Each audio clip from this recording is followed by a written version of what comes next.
कभी बचपन की सुनहरी याद खींच लाई, कभी चौपाल पर बिताई शाम खींच लाई, कभी खेतों में लहलहाते फसलों का अनुपम अवलोकन, तो कभी मवेशियों संग पेड़ की छांव में गुजरा वक्त खींच लाया।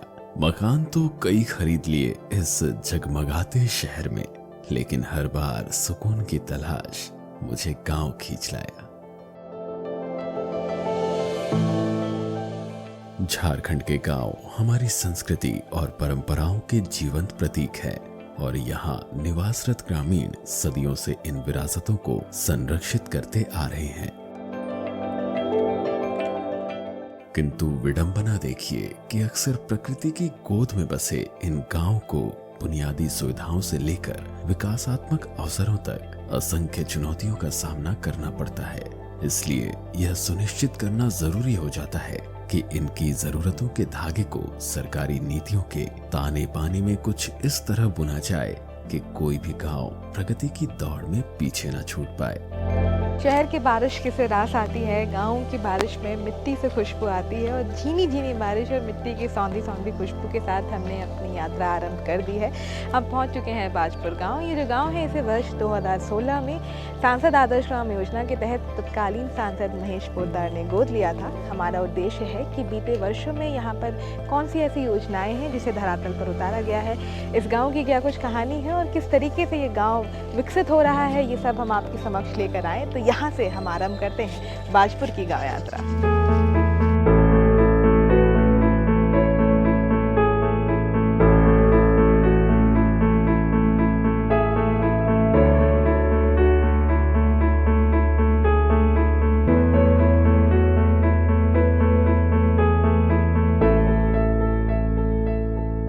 इस बार गांव यात्रा में हम निकल पड़े हैं रांची मुख्यालय से 18 किलोमीटर दूर रातू प्रखंड में स्थित बाजपुर पंचायत की ओर। गांव की सुंदरता का वर्णन करना एक उत्कृष्ट कृति को शब्दों में कैद करने जैसा है।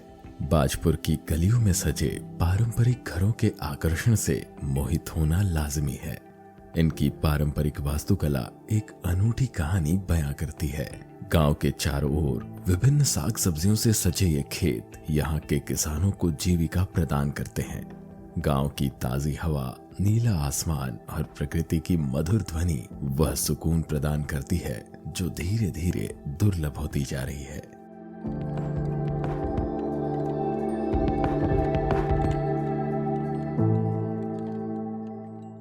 बाजपुर के अधिकतर ग्रामीण खेती से जुड़े हुए हैं। कुछ तो यहाँ सालों भर खेती करते हैं, किंतु आज के वक्त में जहाँ आधुनिक तकनीक के माध्यम से अवसरों की एक दुनिया तलाशी जा सकती है, वहीं इस गांव के किसान अब भी पीढ़ियों से चली आ रही खेती के पारंपरिक तरीकों पर निर्भर हैं।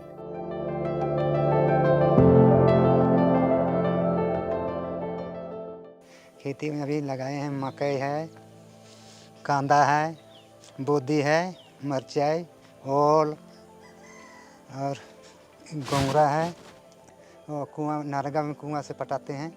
अभी खेती बाड़ी तो नहीं है, 2 बार है। डांड में तो मरचा है, नहीं लगाए हैं अभी। आलू लगाना है, हाँ 6 गो है अभी तो। अभी अगर ऐसा होगा तो बढ़ेगा तो फिर ज़्यादा होगा। एक गाय है, मैं घास दौड़ से काट के लाती हूँ। अगर सरकार कुछ मदद कर दे तो और बढ़ाएंगे थी जानवर और उसी से बचकर बाल बच्चा को पढ़ाने के लिए मदद होगा। एगो गाय है, घास काटे जा रही 2 और अपन गाय है से बनल है, गाय नहीं गिरा और कच्चा मकान है, पक्का मकान नहीं है। सरकार द्वारा प्रायोजित प्रशिक्षण कार्यक्रम एवं आधुनिक कृषि तकनीक से इन्हें जोड़कर संभावनाओं के नए द्वार खोले जा सकते हैं, जहां ये उन्नत सिंचाई विधि, टिकाऊ कीट प्रबंधन और नवीन फसल चक्रण रणनीतियों के बारे में ज्ञान प्राप्त कर सकते हैं। इस तरह के ज्ञान से न केवल फसल की पैदावार बढ़ेगी, बल्कि पानी और मिट्टी जैसे बहुमूल्य संसाधनों का संरक्षण भी होगा। परंपरा और नवाचार के तालमेल से गांव का कृषि परिदृश्य खेती के एक संपन्न एवं सतत मॉडल में विकसित हो सकता है। खेतों के रंग जो पहले से ही जीवंत है और भी शानदार हो सकते हैं और किसानों का जीवन नए अवसरों से सशक्त और समृद्ध हो सकता है।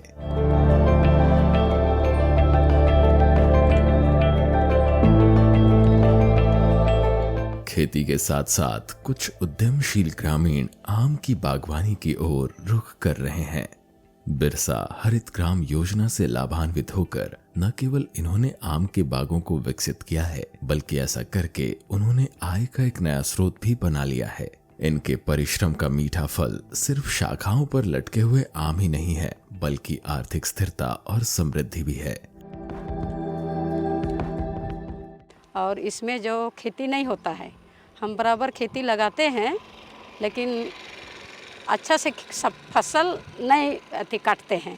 तो हम मन में ही सोचे और अगल बगल भी हम देखे हैं, अच्छा से बागवान लगा रहे हैं और उसमें बहुत सारा पेड़ लगा हुआ है और वो बहुत लाभदायक और अच्छा फल दे रहा है। तो हम भी यह सोचे कि चलिए हम भी कुछ बिजनेस के रूप में या कुछ फल फले तो उसे हम बेचकर 2 पैसा अपना परिवार चलाएं, बाल बच्चों को पढ़ाए लिखाएं। इस सोच से हम बागवान लगाए और अच्छा हुआ। इनकी सफलता ने कई और ग्रामीणों में प्रेरणा का बीज बोया है और इसका प्रभाव उल्लेखनीय है। बीते कुछ समय में कई ग्रामीणों ने सरकार की इस योजना का लाभ उठाते हुए अपनी जमीन को आम के बागों में विकसित किया है। एक समय बंजर पड़े भूभाग अब युवा आम के पौधों से सजे हुए हैं, जो बेहतर भविष्य और नई आजीविका के वादों से भरे हैं।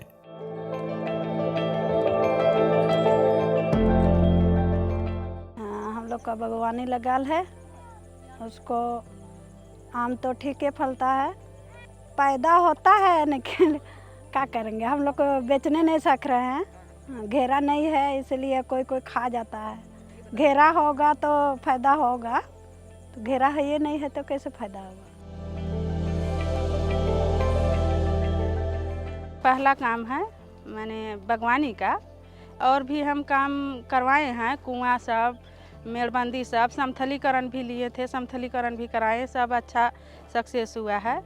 अब ये बागवान भी नया पत्ता अभी निकल रहा है, पेड़ तो वही 2-4 ठो मैंने दिख रहा है खराब, और तो सारा पेड़ अच्छा ही है। और आगे भी देखिए सक्सेस हो जाएगा अगर लाभुक लोग ध्यान देंगे तो।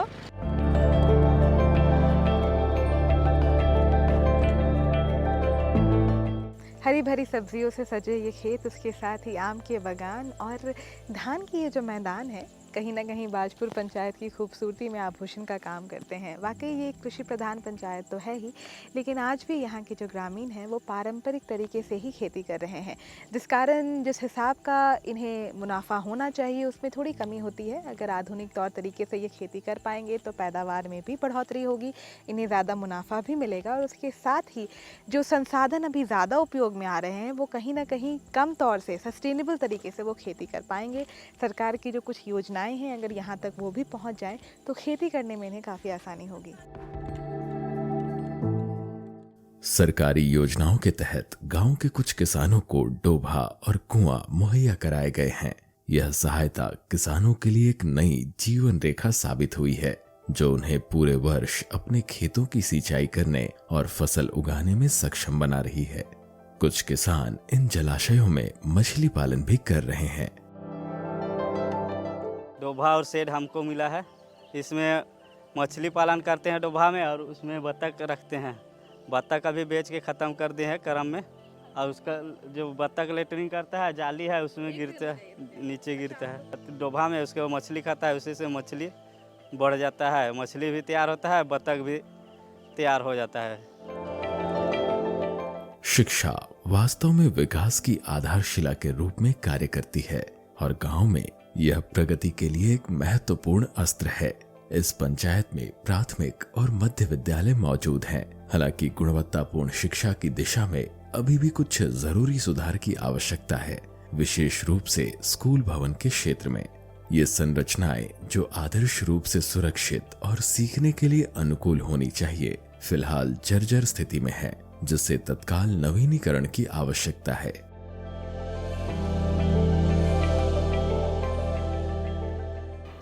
एक से 8 तक की विद्यालय कक्षाएं संचालित होती हैं, और अभी विद्यालय में वर्तमान में मात्र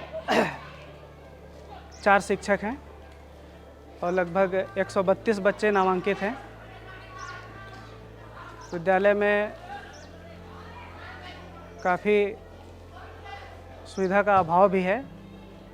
जैसे कि 2 भवन हमारे जर्जर हो चुके हैं, वो आज न कल कभी भी गिरने की स्थिति में हैं।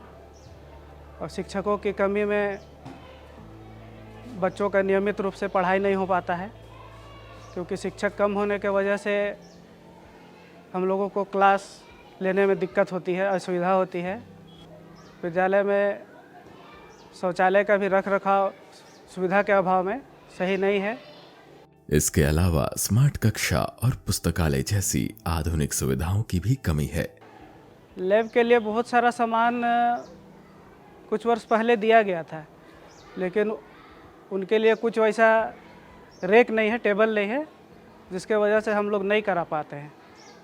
और चूँकि शिक्षक का भी अभाव है, अब 6 से 8 है तो सारा सब्जेक्ट हम लोग को ही देखना पड़ जाता है। अब जैसे हम साइंस के शिक्षक हैं तो हिंदी भी देखना है, संस्कृत भी देखना है, इंग्लिश भी देखना है, तो इससे दिक्कत हो जाता है। इन संसाधनों तक पहुंच प्रदान करने से शिक्षा की गुणवत्ता में एक महत्वपूर्ण परिवर्तन लाया जा सकता है। इससे छात्रों के ज्ञान क्षितिज का समुचित विस्तार हो पाएगा। हमारे स्कूल में 4 टीचर हैं और हमारे स्कूल में अच्छा पढ़ाई भी होता है और हमारे स्कूल में अच्छा पौष्टिक खाना ये सब मिलता है और खेलने का समय भी मिलता है। और हमारे स्कूल में बुक सब है पर लाइब्रेरी नहीं है, और वो होता तो और अच्छा होता। सही मायने में विकास को यह सुनिश्चित किए बिना परिभाषित नहीं किया जा सकता कि हर छात्र को न केवल शिक्षा मिले बल्कि गुणवत्तापूर्ण शिक्षा मिले। अज्ञानता, जानकारी का अभाव, गरीबी, इन तीनों ही समस्या से लड़ने के लिए शिक्षा एक बड़ा ही अहम अस्त्र होता है। इसलिए ज़रूरी है कि बच्चे की शिक्षा पर सही ढंग से कार्य किया जा सके। इस पंचायत में कुल 3 विद्यालय हैं, जिसमें 2 प्राथमिक और 1 मध्य विद्यालय मौजूद है। जिसमें हम फिलहाल मौजूद हैं ये बाजपुर का उत्क्रमित मध्य विद्यालय है, जहाँ 8वीं तक की पढ़ाई होती है। वैसे तो भवन काफ़ी खूबसूरत है, लेकिन जब आप अंदर आते हैं तो कुछ ऐसी समस्याएँ हैं जो आपको नज़र आती है। भवन जो है वो धीरे धीरे जर्जर हालत में तब्दील होता जा रहा है। उसके साथ ही कुछ संसाधन हैं जिसकी कमी है। स्मार्ट क्लास नहीं है, बच्चों के लिए बुक्स तो है लेकिन वैसा कोई स्टडी रूम यहाँ मौजूद नहीं है। ये ऐसे कुछ ऐसे बिंदु हैं जिस पर अगर कार्य किया जाए, सही ढंग से कार्य किया जाए, तो क्वालिटी एजुकेशन तो मिलेगा ही, उसके साथ ही इनके विकास पर भी सही ढंग से कार्य हो पाएगा। इस गांव की महिलाएं केवल परिवर्तन की मूक दर्शक नहीं बल्कि सही मायने में इसकी वास्तुकार हैं। यहाँ की जल सहिया गांव में साफ सफाई और स्वच्छता के बारे में जागरूकता फैलाने में महत्वपूर्ण भूमिका निभा रही हैं। और हम लोग को काम है, जैसे हम लोग शौचालय बनवाए और उसमें सही तरीके से यूज हो रहा है कि नहीं हो रहा है, वो भी देखभाल करते हैं। और कहीं पे कचरा जैसे तैसे जगह में आदमी फेंक देता है, उससे तरह तरह की बीमारियां फैलती है, तो उसको भी हम लोग ध्यान पे रखते हुए लोगों को जागरूक करते हैं। और अभी भी कहीं कहीं देखने को मिलता है कि शौचालय होते हुए भी जहाँ तहाँ कर देता है, चला जाता है। और खेत में है तो वहीं पे, तो वो लोग को अगर कभी पता मिलने पर वो लोग को हम लोग जागरूक करते हैं कि ऐसा नहीं करना है, ऐसे गंदगियाँ फैलती है।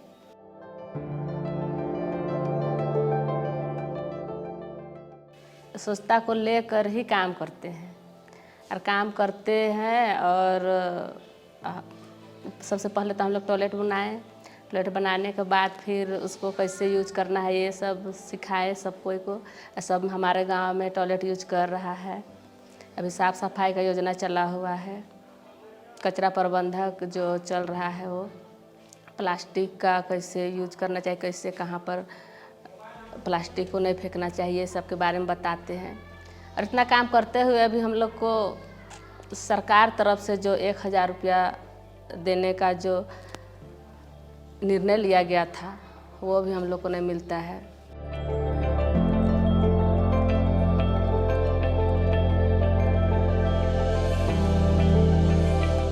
पंचायत की लगभग सभी महिलाएं स्वयं सहायता समूह से जुड़ी हुई हैं।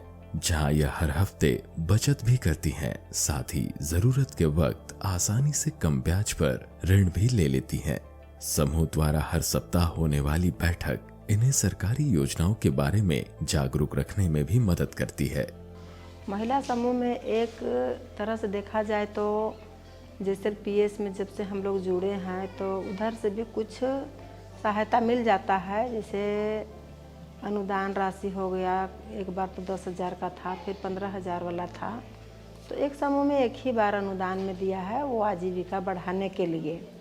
और उस आजीविका बढ़ाने के लिए हम लोग उसमें समूह में ऋण के लोन के तौर पर हम लोग लेते हैं 1 रुपया % पे। पहले 1.5 रुपया लेते थे, अभी 1 रुपया है। और कहीं जाने की ज़रूरत नहीं पड़ती है। स्वयं सहायता समूह का मतलब ही है कि स्वयं को सहायता करना। वर्तमान में यहाँ कुछ महिलाएं दीदी बाड़ी योजना का लाभ ले रही हैं।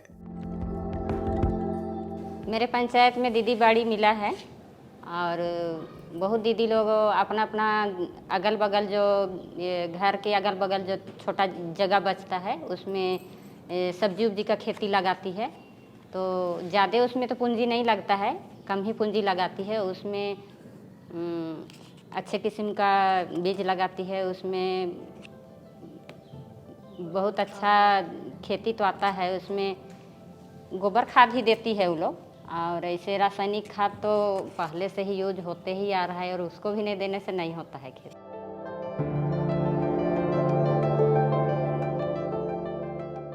पंचायत में कुछ ऐसी योजनाएं भी है जिन पर अभी कार्य किए जा रहे हैं। फिलहाल एक आंगनवाड़ी भवन का निर्माण कार्य प्रगति पर है। बच्चों के प्राथमिक विकास में आंगनवाड़ी का बहुत अहम योगदान होता है। इस पंचायत में कुल 5 आंगनवाड़ी है, लेकिन अभी भी ये जो आंगनवाड़ी है या तो किराए के भवन में चल रहे हैं या फिर सेविका और जो सहायिका हैं अपने घरों में चला रही हैं।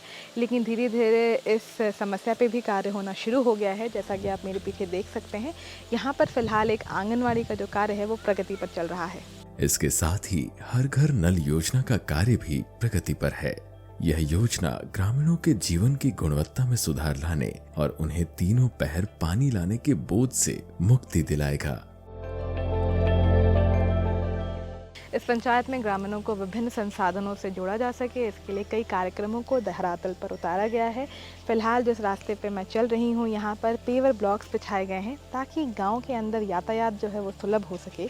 उसके साथ ही पीने का पानी हर किसी तक पहुँच सके, इसके लिए जल मीनार का भी निर्माण कराया गया है, जैसा कि आप मेरे पीछे देख सकते हैं। एक समस्या जो ये है कि हर घर नल से जल योजना का अभी भी इस गाँव में आना बाकी है।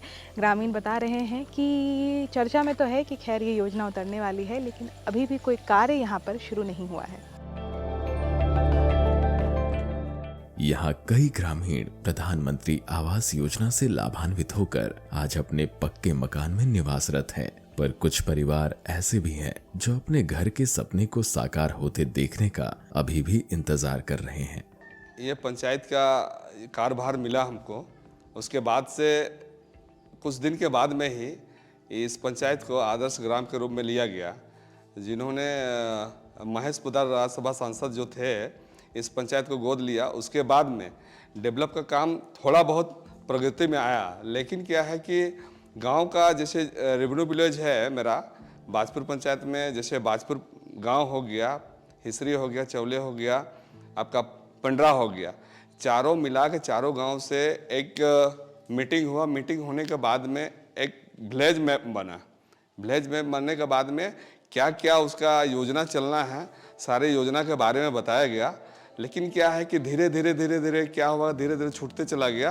कुछ योजना काम हुए, कुछ योजना काम नहीं हुए हैं।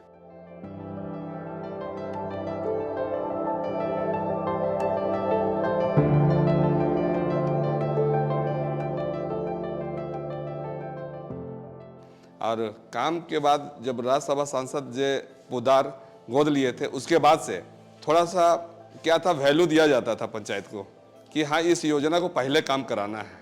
जैसे शौचालय वगैरह स्वास्थ्य मिशन के थ्रू हमने पूरा उसको ODF पूरा प्रखंड में सबसे पहले हमने किए थे।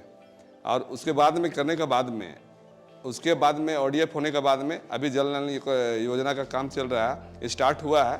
बट अभी बरसात है, इसके लिए और बरसात के बाद में वो काम होगा। हर घर में जल नल योजना का ये प्रोग्राम चलाया गया है। प्लस अभी आवास का है, आवास में थोड़ा सा दिक्कत हो रही है। पहले कुछ आवास आते थे, लेकिन अभी क्या है कि साइड ब्लॉक हो जाता है, तो हम लोग आवास भेज नहीं पाते हैं। तो हम सरकार से भी आवाज़ लगाना चाहते हैं कि इस पंचायत में आदर्श के रूप में अगर देखना चाहते हैं तो हमको पब्लिक को या जनता को हमको दिखाना होता है, तो हमको आवास भी पीएम आवास हमको बहुत ज़रूरी है इस पंचायत के लिए। जिस प्रकार एक पेड़ को बढ़ने के लिए पानी और देखभाल की आवश्यकता होती है, उसी प्रकार गांव को भी फलने फूलने के लिए इन सरकारी योजनाओं की आवश्यकता है। तभी ग्रामीण विकास सही ढंग से साकार हो पाएगा।